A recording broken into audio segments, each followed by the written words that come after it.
Estamos en nuestro segundo bloque con nuestro invitado, el próximo senador de la República Dominicana. Y en esta ocasión, nosotros queremos hacer el programa de una manera un poco diferente. Porque de sus obras, de lo que ha hecho, de lo que piensa hacer, vamos a hablar en el próximo bloque.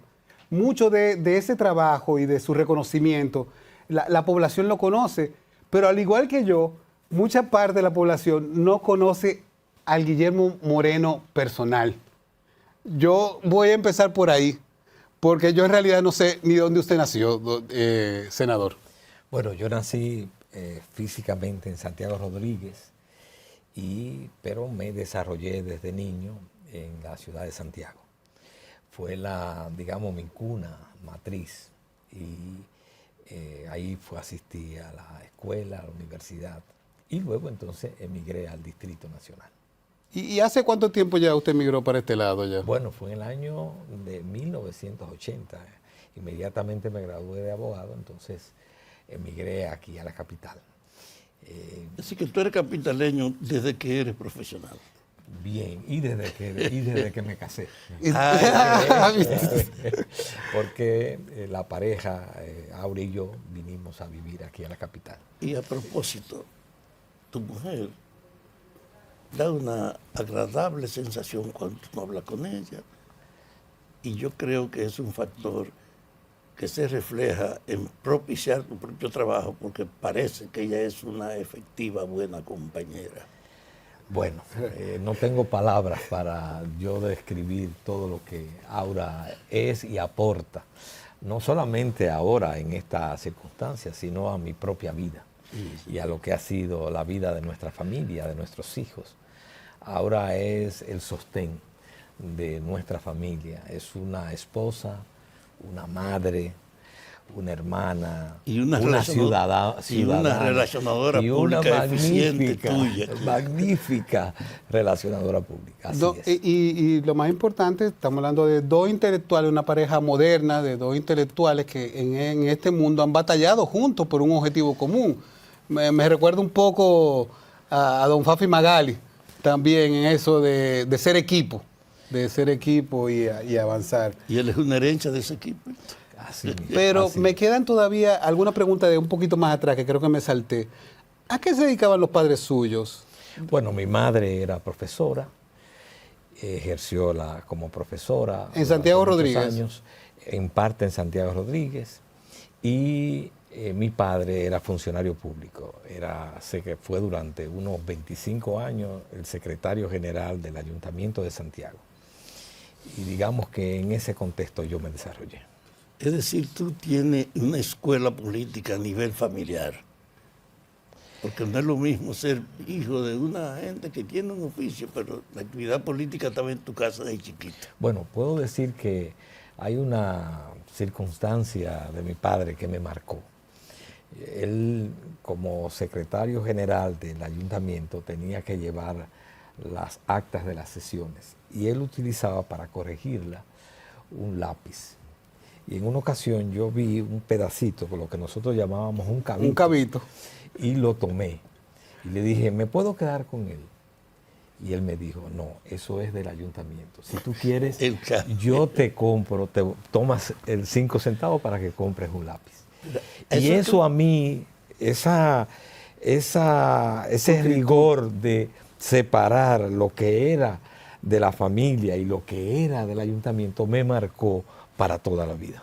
Yo creo que ahí estriba la importancia de que comencemos nosotros por tu origen, porque en el país hay un déficit de credibilidad en la honradez de los políticos, y tú tuviste una escuela desde la infancia acerca de esa responsabilidad.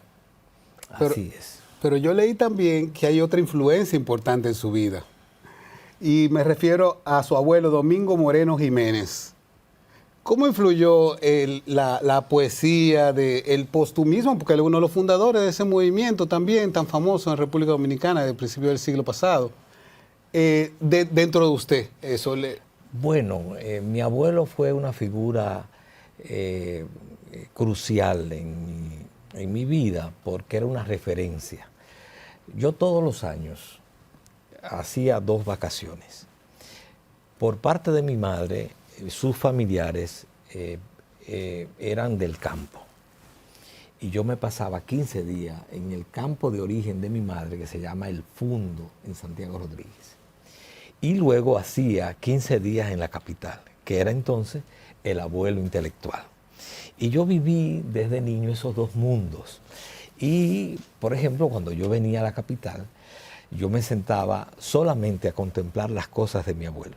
En la casa de mi abuelo iban diplomáticos, iban poetas, muchos estudiantes de la universidad que escribían poesía, le llevaban sus poesías para que él la leyera y les recomendara. Por ejemplo, Celedonio Jiménez, yo lo conocí visitando a mi abuelo, que tenía en ese momento una actitud hacia la literatura, visitando a mi abuelo, y entonces él leía los poemas, le decía esto sí, esto no, mejóralo.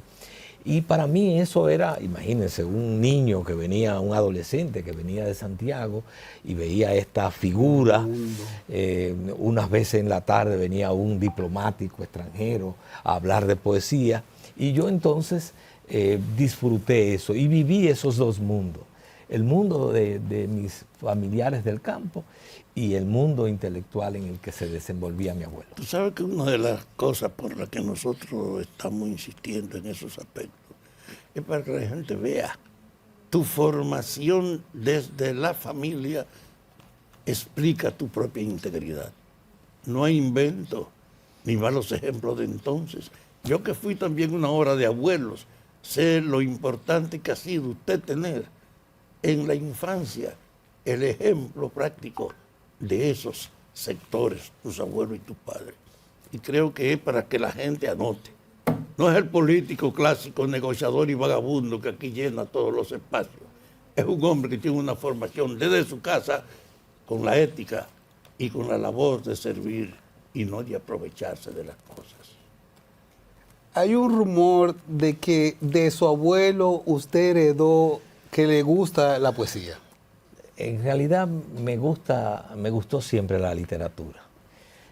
Leí mucha literatura, leí la poesía de mi abuelo. A mí, por ejemplo, la primera vez que yo hice conciencia del poema La hija reintegrada, que es un poema crucial, no solamente en la poesía de mi abuelo, sino en la poesía dominicana y sobre todo en lo que es el movimiento que él fundó, el postumismo, a mí me impactó. Sobre todo porque ese poema se escribe en una circunstancia que nosotros como familia conocemos. Esa hija había nacido enfermita y como a los 5 o 6 años la hija muere. Y él, cuando ve el cadáver de la hija, que lo están velando, como se hacía en esa época en la sala de la casa, él se tranca en la habitación y de repente escribe el poema. Wow. Y con la hija, mientras mi abuela, su esposa, lloraba y los hermanos lloraban de la niña y mis tíos, todos, y los familiares, él estaba escribiendo el poema.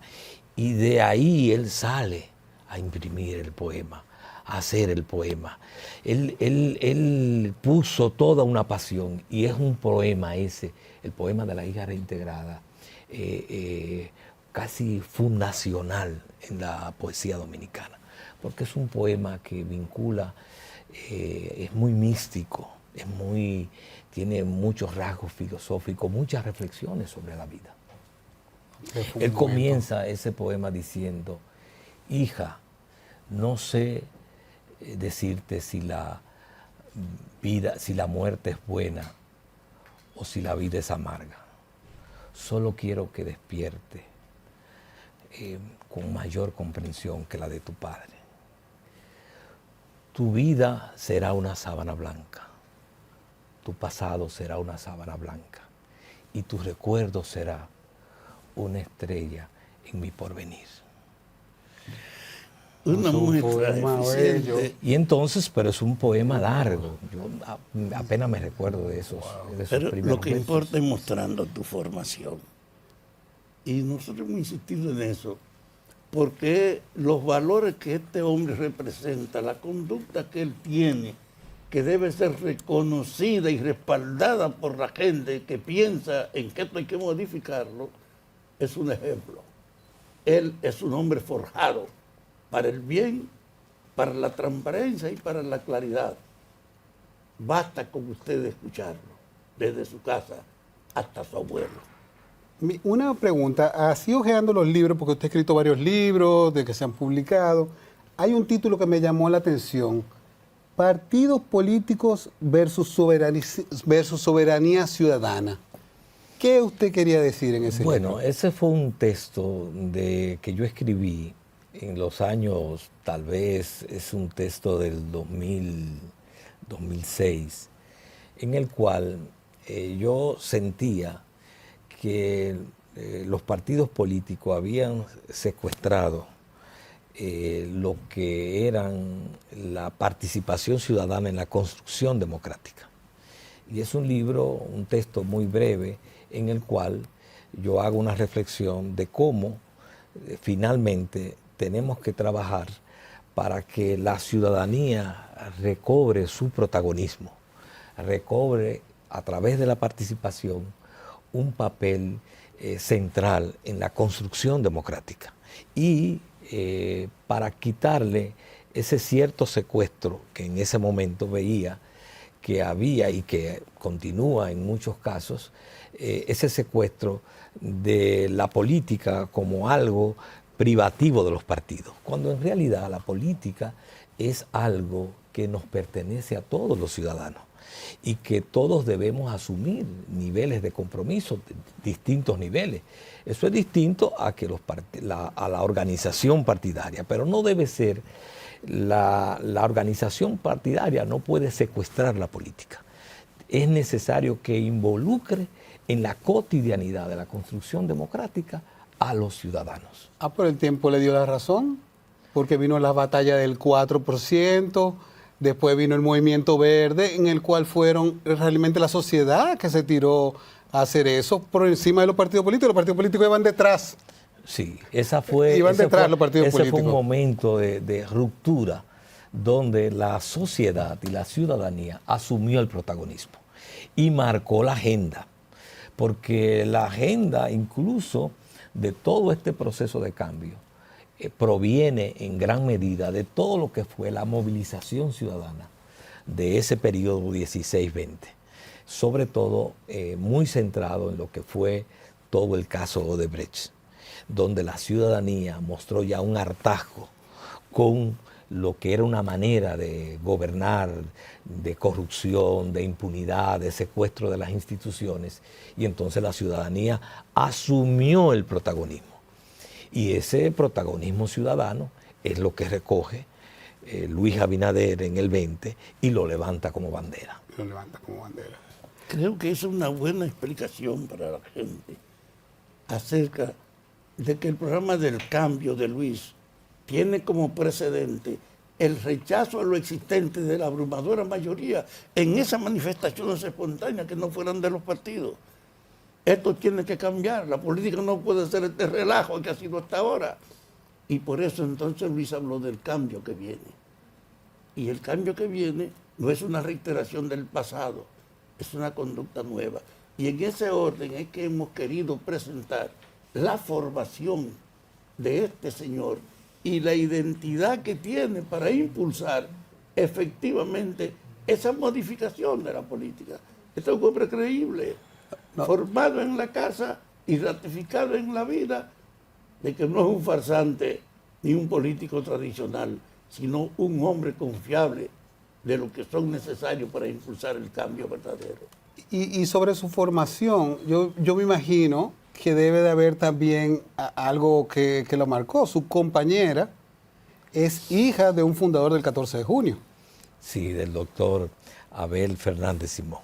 Que pasó los mismos trabajos de todos esos revolucionarios de la 40. Sí, él fue hecho preso en la postrimería del régimen de Trujillo, fue torturado, fue sentado en la silla eléctrica, fue golpeado, duró un tiempo preso, y eso también en ella, evidentemente que era muy niña, forjó un espíritu de lucha y por la libertad y la democracia.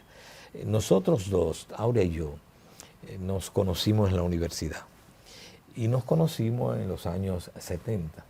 Y en esos años era muy difícil para dos jóvenes sustraerse a lo que eran lo central de la vida nacional, que era aspirar a una sociedad con libertad y donde se protegieran los derechos fundamentales.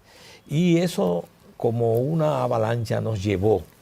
Y nuestra relación estuvo siempre marcada por esa, y ha estado marcada por esa identidad de los dos en trabajar para un país democrático, soberano, donde haya justicia social.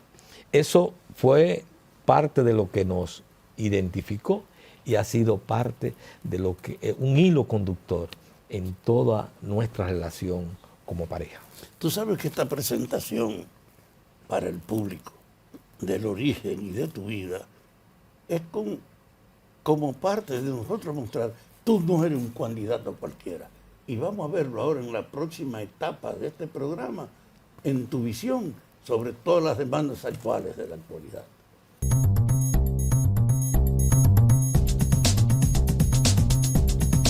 Aquí estamos de nuevo con Guillermo Moreno y al que vamos a pasar ahora a la parte más institucional, a la parte electoral. Pero para llegar ahí tenemos algunas preguntitas. Por ejemplo, para usted, ¿cuál ha sido su mayor desafío en la política? Poder practicarla apegado a una ética y a principios.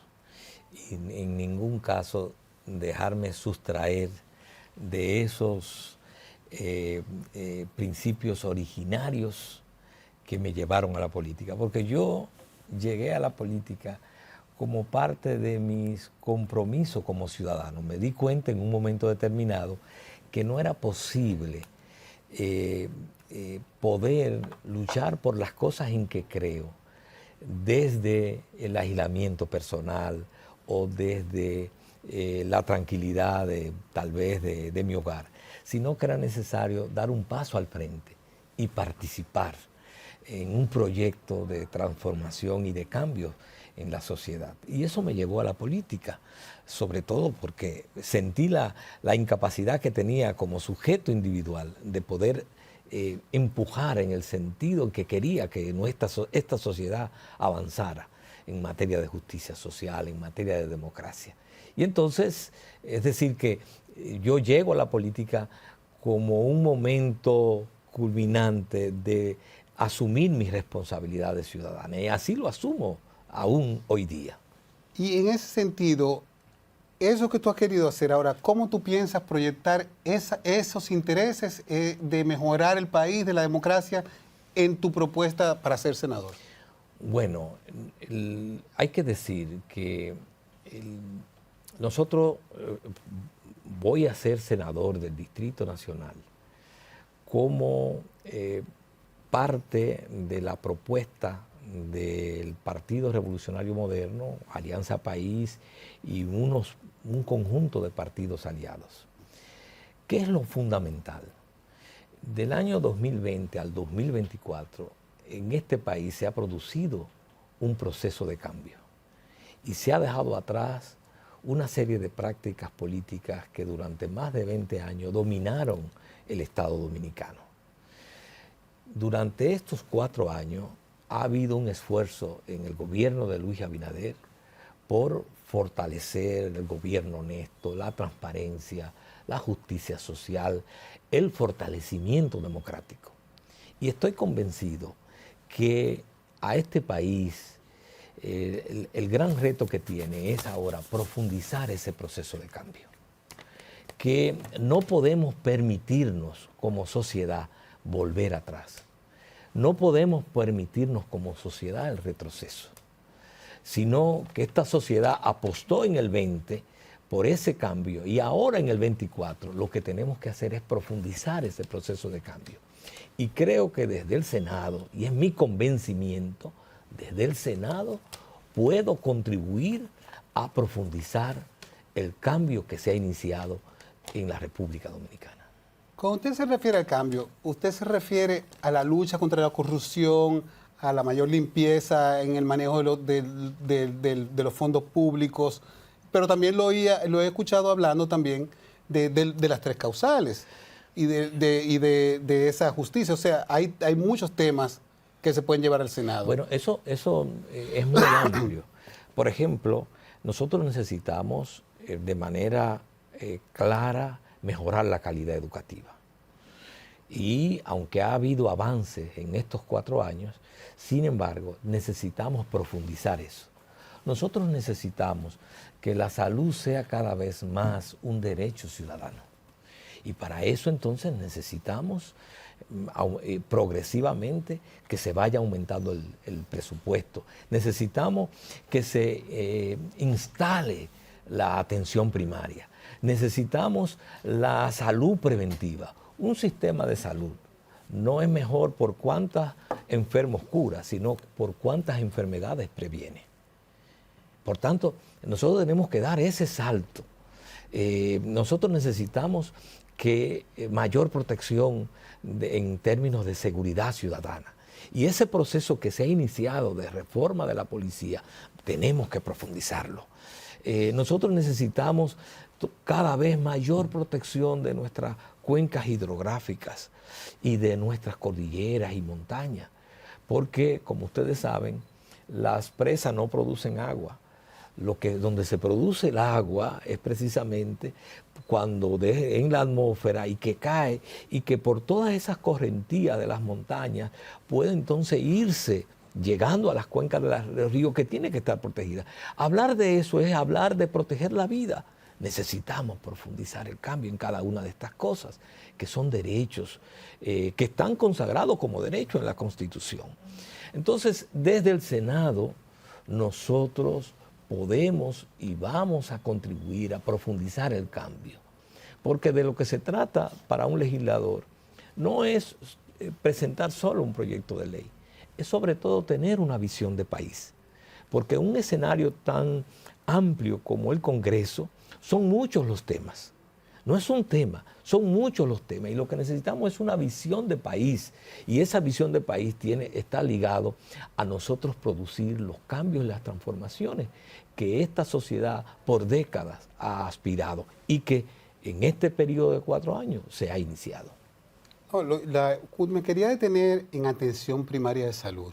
Qué bueno que usted ha tocado ese tópico. La República Dominicana está camino a una epidemia de diabetes, tiene serios problemas de salud.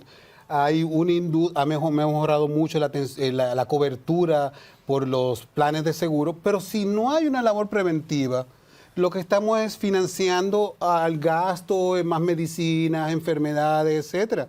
Y creo que en este periodo eso debe ser una prioridad, ¿no? Del gobierno. Para mí, como senador, es una prioridad. La atención primaria, que permite que además de eso, nosotros tenemos que impulsar la prevención. Yo sueño con un país donde en cada población de barrio, de comunidades, haya un médico que preventivamente siga la salud de los ciudadanos. No la salud curativa solo, sino la salud preventiva, donde también haya toda una campaña para cambiar los hábitos dañinos de vida, el ejercicio, la alimentación. Todo eso es prevención, todo eso es salud. Insisto, un sistema de salud no es exitosa por el número de enfermos que cura. Un sistema de salud es exitosa por el número de enfermedades que previene. Entonces, en ese contexto, nosotros tenemos que apostar por profundizar los logros que se han logrado, que han habido en materia de salud. Mira, yo creo que para el público es una novedad, porque tú estás mostrando la conciencia general, lo que tú entiendes que son responsabilidades del cargo que tú aspiras. Y has hecho de la policía, de la salud, en sentido general, en la justicia, en el problema de la educación. Así como está la policía, también está las Fuerzas Armadas camino de una renovación. Es decir, el desafío es proyectar el cambio, pero en la comprensión de lo que esto significa. ¿Cuáles cosas tú crees que son prioritarias impulsarla en esa tendencia del cambio? Bueno, en materia de educación, yo quisiera detenerme, porque uno de mis sueños como ciudadano y uno de mis compromisos es que nosotros podamos redireccionalizar la inversión del 4%. Y en ese sentido, una de mis aspiraciones es universalizar la educación temprana. Wow. Esa educación de los 2 a los 5 años. Porque no solamente es un acto de justicia social, sino también es una de las formas, no digo la única, pero una de las formas de tener un impacto en la calidad educativa. Porque esa educación temprana es la puerta de entrada de nuestros niños a la escuela. Y nuestros niños, desde los 2 años, van a tener los estímulos cognitivos y además van a desarrollar las destrezas que cuando lleguen al primer grado ya tendrán entonces, en el momento crucial de la formación de su cerebro, habrán tenido la oportunidad de dar ese salto, de ponerse en contacto con el sistema educativo en este caso. Pero además es de justicia social, porque también eso permitirá y liberará a las madres, en vez de dejar ese niño con la abuela, con la vecina o trancado en su casa, porque tiene que salir a trabajar, ese niño va a estar también en esa edad crucial en un recinto escolar. Para mí es un sueño que eso se universalice en la República Dominicana, porque ahora mismo, por ejemplo, mis hijos, que digamos yo soy una persona de clase media, mis hijos tuvieron educación desde el año. Y cuando vinieron a cumplir los 6 años que fueron al primer curso, ya incluso hicieron una graduación. Entonces es de justicia social que eso se universalice. Y la otra cuestión que quisiera también insistir, yo creo en la necesidad de convertir los liceos secundarios en liceos politécnicos, porque van a revolucionar también y darle oportunidades reales de tipo vocacional, de tipo profesional a nuestros jóvenes. Entonces, si nosotros redireccionalizamos la educación tanto en la puerta de entrada como en la puerta de salida, nosotros podremos dar un gran salto en la República Dominicana en materia educativa. Oiga, en cuanto a eso, usted me recordó una experiencia chilena muy importante. Los chilenos hicieron un grupo de primaria, así mismo, de 1 hasta 5 años, se dieron cuenta que una de las barreras más grandes para que los niños ascendieran socialmente era su pobreza de vocabulario comparado con otros niños que estuvieron desde pequeños en escuelas privadas. Y cómo los padres se admiraban primero de estos niños con una mayor, que iban formándose con una mayor preparación, pero que además iban ya quedando a la par o acercándose a los más privilegiados. Y el impacto de eso ha sido fenómeno. Y además el impacto que significaría que una mujer que te cuida a tus hijos, que va a tu casa a trabajar, tiene que dejar sus hijos cuidándolos con otra persona. Eso sería eliminar eso, que ella tenga también la posibilidad de que sus hijos reciban una educación de calidad como ella le está ofreciendo a otras familias. Y además lo que eso va a tener impacto también en materia de salud preventiva, porque esos niños entonces en las escuelas van a estar bajo chequeo médico, bajo prevención, etcétera, bajo atención. Por tanto, eso tiene un impacto de justicia social. Ahora, impresionante. Desde el Congreso nosotros queremos impulsar esa línea de trabajo en materia educativa. Uno de los problemas heredados desde la fundación de la República es que el cargo le da al funcionario el derecho de manejarlo en su interés.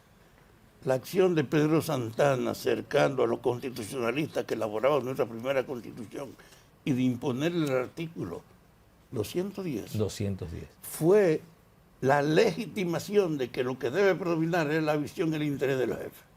Y eso fue en toda la historia y alcanzó con Trujillo una gran trascendencia, porque Trujillo generalizó ese aprovechamiento en todos los órdenes.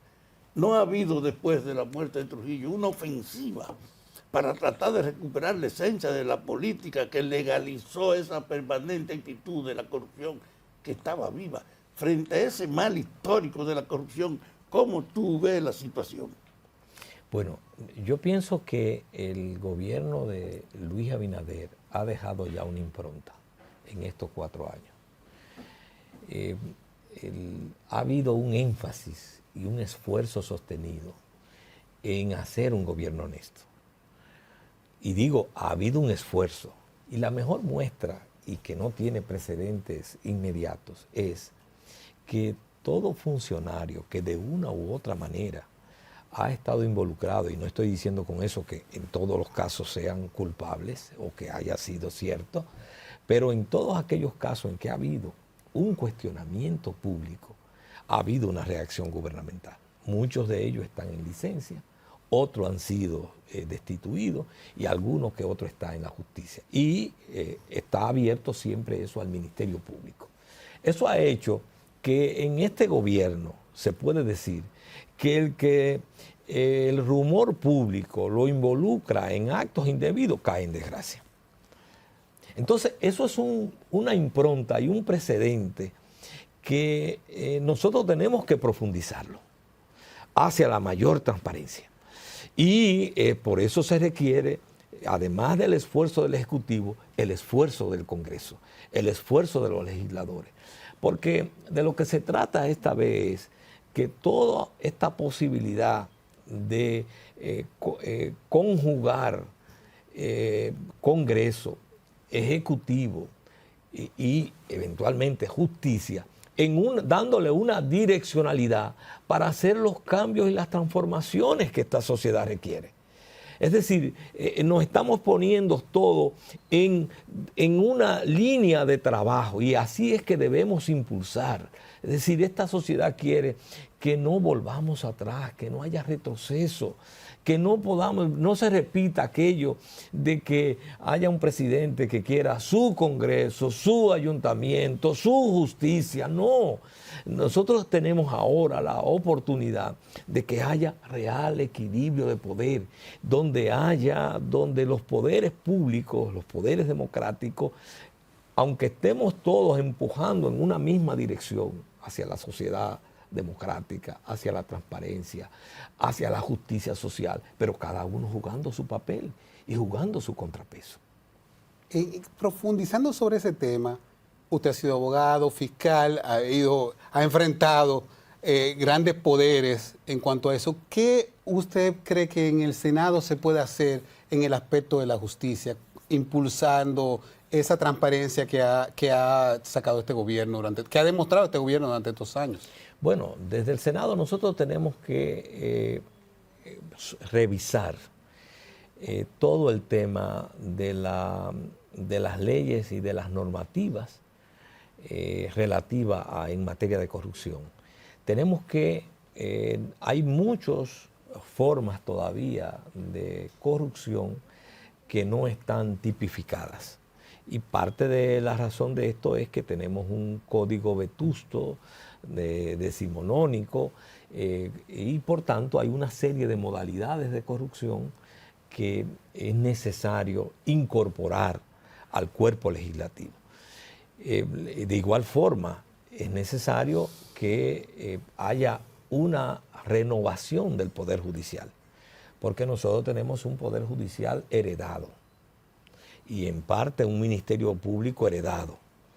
Y ahí se cuecen habas, como decimos popularmente, porque ahí hay muchos jueces y muchos miembros del Ministerio Público que tienen otras lealtades.